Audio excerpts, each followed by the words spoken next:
we shape tomorrow by changing and shaping the decisions that citizens make in their day-to-day lives. We can choose to shape their decisions either consciously or unconsciously. Now, Andrea, I want you to think of you're on your way to work. You're in a rush. You have Starbucks coffee in one hand, you have a banana in the other, and maybe some other miscellaneous stuff along the way. You're about to run into the door and you have moments to spare before you're right about to start your meeting. Do you have the time to think about the environment and how you organize and categorize your trash? No, you don't.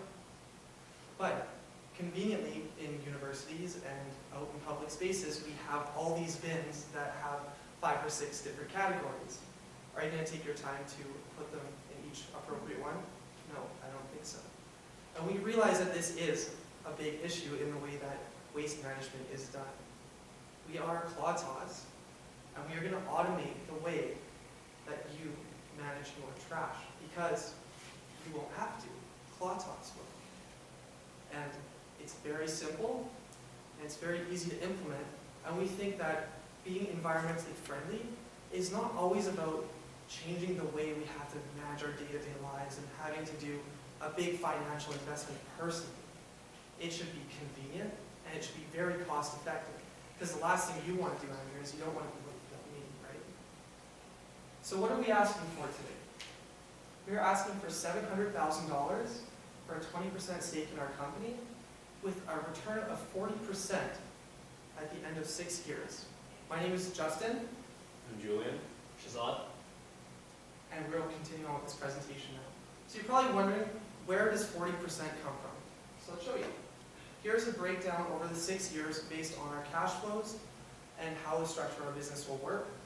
Just to save you from having to whip out the calculators and figure out the valuation of our company, it's better for time-sensitive purposes. We can get into more detail once we get you on board. So let's proceed. Clawtots. Introducing the best next way to get rid of your trash. So just like Justin was saying, you're running to school, you're running to work, you have that coffee in one hand, there's a cup, there's a lid, there's a sleeve on the outside, you have all those pieces. Are you gonna take each one off and put each one in a separate compartment? I mean, personally, I have no idea which one goes in what. Is the Tim Hortons cups are recyclable, Starbucks cups aren't, McDonald's lids are not recyclable, some straws are compostable. I'm not really sure. When you're looking at that thing, it's just as hard as math for me for some reason. Just get pressed for time, that garbage is like, it's asking some tough questions. So our product takes care of that for me. How does it actually work? So you have your garbage in your hand and you put it into one receptacle instead of having to choose between 6. And using our patented claw technology and using AI and imagery, it actually detects what it is and decides where to put it. Who does this actually benefit? Well, it benefits you, the citizen, the consumer, and it also benefits the public works, the city of Vancouver, the province of British Columbia, because the time that they're saving at the front end is going to save them time on the back end. All the garbage and recycling has to get sorted anyway, and if it gets sorted ahead of time, they can reallocate the resources that are being used at the end of it to more eco-friendly initiatives in other places that they don't have to use on sorting trash. Let's go to price right now. Just to clarify, as we're just on the verge of graduating university, we don't have that expertise of actually going and manufacturing, to be honest. So what we're going to do is that we're going to license our product. We're going to find these distributors, we're going to manufacture and sell for us. We're going to touch more on that now in implementation of how it's going to happen, how many distributors we're going to address, and how we're going to do all the supply management between us. But at this point, let's focus on how much it's going to cost. We believe that the suggested price for our distributor is going to be around $4,500. Compared to general trash cans that you can find on campus, this is actually 1.5%, 1 times more. But at the same time, this can be reusable, it can be for longer term. As an asset, it lasts for over 3 to 5 years, which is really great for you. And we see that distributors' cost is going to be $1,500,000. And we're going to earn our profits through royalties. We're asking our distributors for 10%. And they're going to stay with a margin of $2,500.50. This is before any other expenses like variable expenses that they incur for sales, marketing, and etc. So if we go to further investment allocation, yes, ma'am. First question, this AI technology where it's scanning, you've got a claw that's inside this garbage can. Is this claw gonna separate your coffee cup then? Like, or do I still gotta throw it in 3 separate pieces? Definitely not. The claw is going to separate everything for you, so it's going to be easy. So what you do is, let's say, imagine you have a Starbucks cup, you just finish your coffee, that's a latte. Just go, just leave it, that's it. So you built the back end to the solution, like you haven't actually built, you built a prototype, you mentioned you don't want to go in manufacturing, so you built the software and a prototype of the claw, or what exactly do you So guys we haven't actually done anything yet. So we're university students pitching you an idea that we want to put into play. So if we go into our investment allocation, all this is going into where your money will go today to bring on engineers, bring on the AI technology that we need. It is a big expenditure just to make this work. However, the long-term benefit to governments for purchasing this through our distributors is what's going to benefit us. So we're pitching you the idea, and you're going to help us shape tomorrow by giving us the funds to make it a reality. But how clear are you that there is a solution? Pardon? How clear are you that there is a solution as opposed to you've got an idea and you're gonna figure out if you can solve it later on? You asked me if we can actually implement into the patent and the idea. As we go to implementation first, I'm going to just a little bit touch on it. We actually have the design, but we have the patent. That's what my partner meant to say. We have design, have structure, we just want to patent. And at some time, we want to hire engineers, we're going to develop it further. And as we go in our implementation stage 1, we're going to see that we're going to use a prototype to actually see how it's going to working.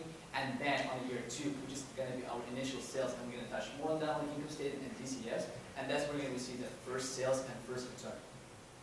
Awesome. Yeah, if we go to investment allocation, we can see that we're asking for $700,000. What is the major aspect of it? So basically this money goes to first year expenses and plus contingency of 15%. So as we can see that our biggest expense will be R&D and engineers. In BC, this is where we're gonna hire our engineers. On average, Canadian engineer earns $640 per week, but in BC, this is actually higher. On average, $1,100, but we want to get experts. So that's why we're spending $1,410 per engineer per week, which comes to $350,000 of engineers in total comes to $118,000 for engineers. Yes. In general, this is the whole thing that we're asking today, and that's what we've been using and improving this year.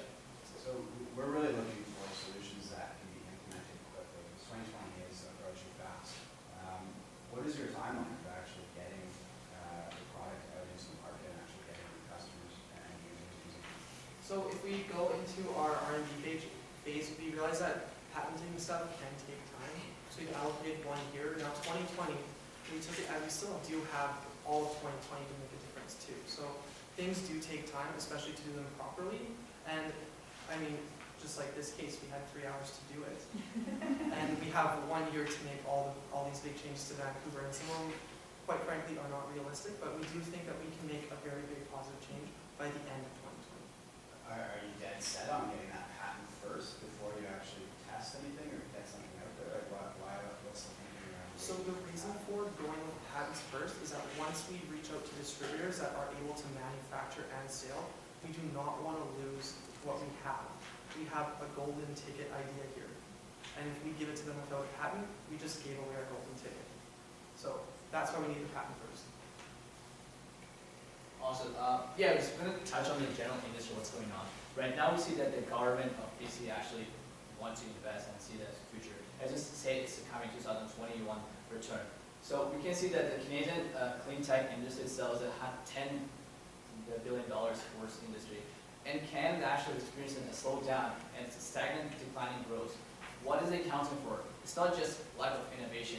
It's because of people are not adapting quickly to the changes for environmental costs we're doing. Okay, we know all the things that's happening in the environment, but are we actually taking actions? So our idea here is basically consumers that just like you and me will be able to basically do it unconsciously and help the environment, just basically easing their day-to-day lives. And BC has a 34% of the revenue. Going further, you can see that there are 4 main areas of the goals for Green City. We touched on 2. Zero waste, we want to minimize. We see that it's not going to be possible to eliminate the whole waste, but we to minimize any impact. And the biggest impact of our product will be to ladder the footprint. We see that BC is focusing for 2020, 600 people will be actually engaged in, consciously be aware that they're helping the environment. But this way, not just consciously, but unconsciously, thousands of people will be helping out the environment and shape it tomorrow. So, how does this work in our favor? Well, first of all, it's going to promote citizen empowerment without them even knowing it. Like I said, convenience is very important to me, and we asked ourselves too, what is going to make us want to be eco-friendly? And we paused for 15 minutes, and we were just like, we don't know. We don't know. But it should be convenient. That's the most important thing. Everyone's got big aspirations and very busy days, and ideally you don't want to have to shift your whole lifestyle around becoming greener. So this does it in a way without changing up your whole lifestyle. And also just going to reduce the required allocations of funds for the government. So we're not necessarily removing jobs, but even when waste management comes in, they still have to resort all that stuff that's in those bins because of human error. We all put stuff in the wrong bin. Like I put a banana thing in the waste, I put a banana thing in the plastic bag where the plastics are supposed to go. Clearly I think a banana is plastic. So they still have to sort these things out, but this machine reduces that problem. So we don't have to worry about that. And we have a confidence interval that we're shooting for, and we're expanding and improving it. So are you selling this to municipalities? So we are not selling it to municipalities. That's where the distributors come in, because they already have those ties to the government, where we don't. As we said, we are university students, right? They have the ties, we have the idea. They'll be pushing the sales, and we'll be working alongside them for PR purposes. So the distributors that are selling the existing solution for garbage and trash collection today, that's who you plan to have sell your product or service. Who are the distributors for that? So we would look into who the distributors exactly would be, not necessarily what they are selling existing to government, but with government connections with being environmentally and creating environmentally friendly products. And you guys are taking 10% Royalty. royalty Yes. and providing the investors with 40% return on investment over 6 years. 40% to 40%, yeah, return. Each year or? Over the 6 years, yes. So, another question for you guys, I'm looking at your income statement, and I see that you've got salaries for engineers. No salaries for anything else in your first year. You are gonna need a sales force to sell to these distributors, so where does that factor in? Absolutely. If I can refer to that income statement. So by office, what we meant was us. We're not willing to take for the first year. Why? Because at the end of the day, we're running to bottom line at zero, actually negative. So that's why we're not taking. On top, why we're not focusing on sales force, to answer your question, by the end of the first year, that's when the product that will be ready and patented. And by the end of the second year, as you can see, we associate the marketing cost with the sales, so it's going to be 10%, and that's what we improve the cost.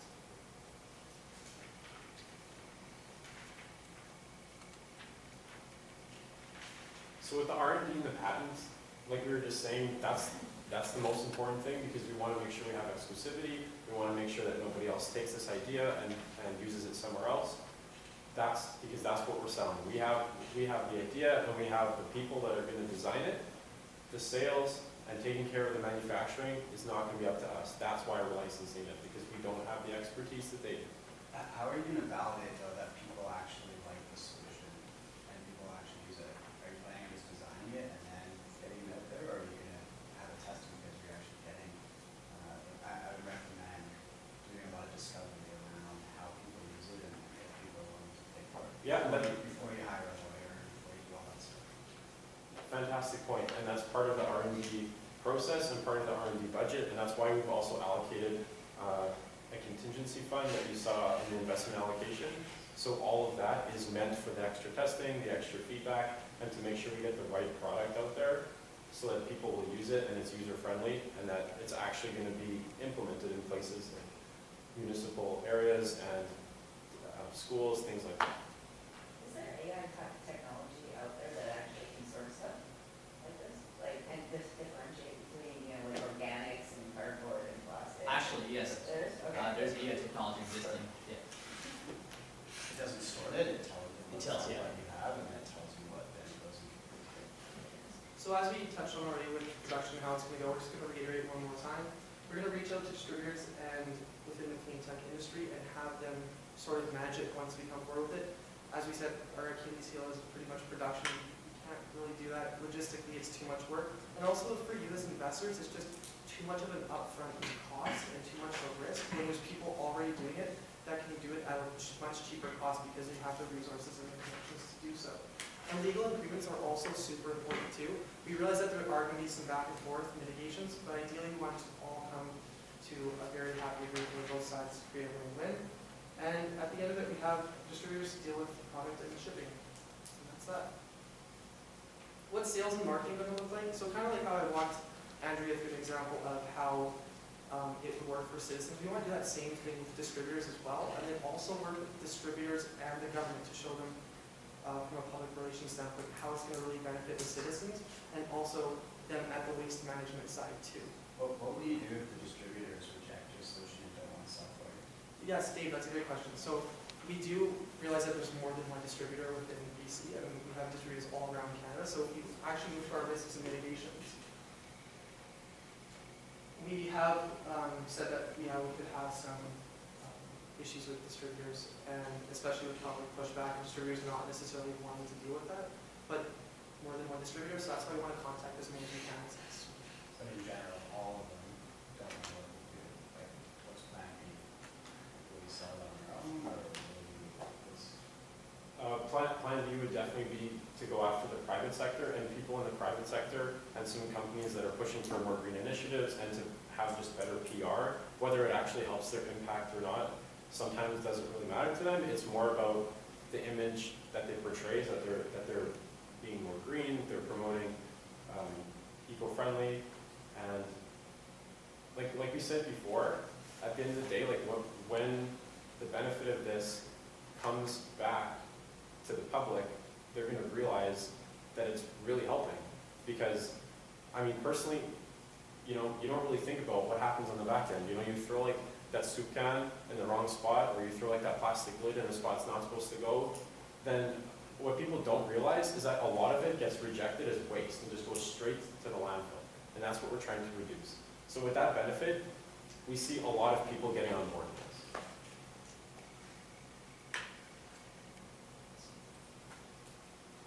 Going to our day-to-day operations, so you say, okay, once you're licensed, what are you guys going to do? Just chill at the university? The obvious answer is no. So what we're going to be doing is that we have 2 engineers on our board, right? So we're going to be working constantly on R&D. We want to improve the efficiency. We want to make the garbage go faster. What if there's a lot of pile of garbage? We want to all together. For example, restaurants. Do you know that they recycle only cards and boxes and also just the beer cans? That's it. Not even beer cans, just beer bottles. How about the rest? It just goes to trash, not recycling. And what is worse than one person's garbage is 1,000 of people's garbage, right? So that's what we can actually focus on that in this single person, and that's why we want R&D.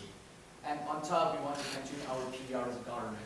The government actually experiencing a huge deficit in terms of recycling the product. Why? Because once you put the things into the wrong can, what's going to happen next? Someone's going to do it for you. It's going to take a lot of time. It's going to decrease the efficiency. And that's the point when we can come up to government and say, hey government, that's what's happening. You got this our phenomenal product. You can change it. It's a PR for you, and it's going to contribute. Touching on that point, if you refer to income statement, in the first and second year we expect a grant. For the first year, the government is actually willing to offer $50,000 based on our research, but once we have proven that and proven that R&D point, they are willing to offer $100,000. But after, we're not willing to go for more, but just because we have enough cash, we want to exploit the cash that is sitting in our accounts and be able to utilize that one.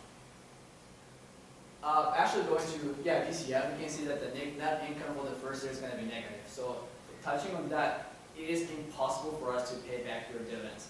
And second year, we definitely have some sales, but at the end of the day, with our expenses and with that cost that we have, it's going to be negative still. So that's why we won't be able to pay until year 3. And in year 3, we'll be willing to pay 20% dividends. So net present value of the whole dividends represent almost $600,000, which is a huge just in 6 years, compared to just investment we made $700,000. On top, you're getting the enterprise value in our company. And we see that the total return for you will be almost $1 million, with ROI 40%. On top, your investment has been initiated, it's going to be pushed back and it's going to be for R&D, and we see that our sales can actually increase. So what are some frequently asked questions or big concerns or red flags along the way? So our first big one is public pushback. What if no one wants to use this? What if they think, oh, this government spending seems a little excessive? We've all heard that before, and we've all complained about it, how the government doesn't spend their money correctly. However, when they see that it's very convenient for their lifestyle, and they see that the government is actually, in the long run, which of like 7 to 10 years is roughly when their payback would be within waste management, they say, okay, well, they're actually going to be saving money in the long run. And we do see that overall it will work, and if, once again, if it doesn't, we just shift to the business-to-business side of it and try to go into the private sector before the public. We also have no government adoption. It's another big problem.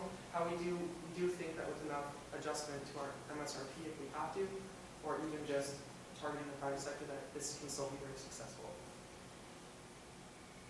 Tracking our company's performance. So how healthy is the company? So these are a couple of points that we think are important, especially in the first few years of getting this rollout done. So we want to maintain an adoption rate of 30 to 40%. So this means that we want to, get it into the province of Alberta, get into the city of Vancouver, get it into the city of Burnaby, North Vancouver, and so on and so forth. The citizen satisfaction level is also really important. Who's going to be using this? The people of Vancouver. We want to make sure that they're happy with our product, that they like it, it's easy for them to use. That's why we want to keep it from 60% at the beginning, and then with increased R&D, get it to 90%. And the accuracy level is going to go from 97 to 99 because of all the extra development and research and additional insight that they're going to be getting with our increased engineers. Because 97, 99% is a lot higher than a person's human error. Investors, over the last 20 minutes, we didn't just show you a product. We showed you a business idea that can take care of people's ordinary life. It can make it way easier than it is, and most importantly, it's going to care about the future, the environment. As a hungry entrepreneurs, we not just believe in a bold and risky actions, we believe in a justified actions. And the risks that we're taking today are all justified with the market need that we see. And the money we're asking, they're actually going to be back to you and more. Because on average, every small business operates between 15 to 30 years. And that's the point we see that dividends are going to be huge. But most important than money is we're going to shape it tomorrow, we're going to change it. And on top, we see that the true business is not about money, but about changing and accepting the need of people. And doing it so well, that's going to be profitable.